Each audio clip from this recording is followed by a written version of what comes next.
The massive tornado outbreak on Friday is West Liberty, Kentucky, where at least 6 people died when a tornado hit the town head-on. Well, meteorologist Rob Marciano is there this morning, and as we said in the last segment here, it is snowing there, and so that, Rob, now covers up the debris that people still have to look through. Good morning.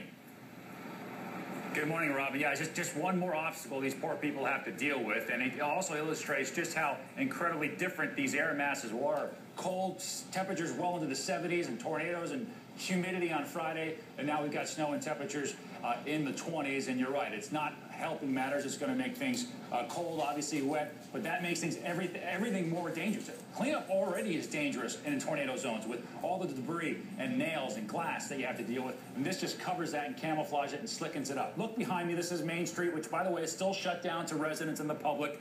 Beyond that, beyond the crushed business is there across the other side of the valley, you see snow-covered trees, some of which have been snapped in half like toothpicks. So incredible scene here. FEMA is going to come out and try to do storm assessment today, get the ball rolling on some federal funds coming in.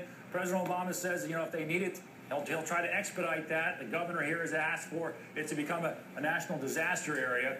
But I'm not sure that residents are going to be allowed to come back in here again today. The roads are terribly slick, and there's still, in some cases, debris covering the roads. But of the 39 fatalities in this massive March outbreak, 21 of them were in the state of Kentucky, so an incredibly hard-hit state, and it's the worst that they've seen since at least 1974.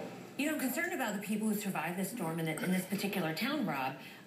Do we know where they are? And where they are, do they even have power, you know, to have heat? Well, they're well on the outskirts of town to get any sort of power or any sort of shelter. There's shelters set up. There's obviously the hotels outside of this town, and you have to go an hour to get to a hotel. If the hotel we're staying at has a number of residents who live here who actually I have to check in on their homes. They're frustrated they can't get back in to see what is left. I don't have a whole lot of good news for them, but I'm actually going to go and see their homes, and my cell's working. I'll call them and tell them what I know. They're frustrated. They're staying in hotels. They're staying with friends and family, and they're staying in area shelters. They're obviously, this is not fit for survival and without power or shelter in eastern Kentucky right now. Just insult to injury with the snow on top of it and the cold temperatures. Rob, thank you so much. Appreciate that. If you would like to help the storm victims, head to HLNTV.com/Robin. You can read more about how people are having to deal with the aftermath now.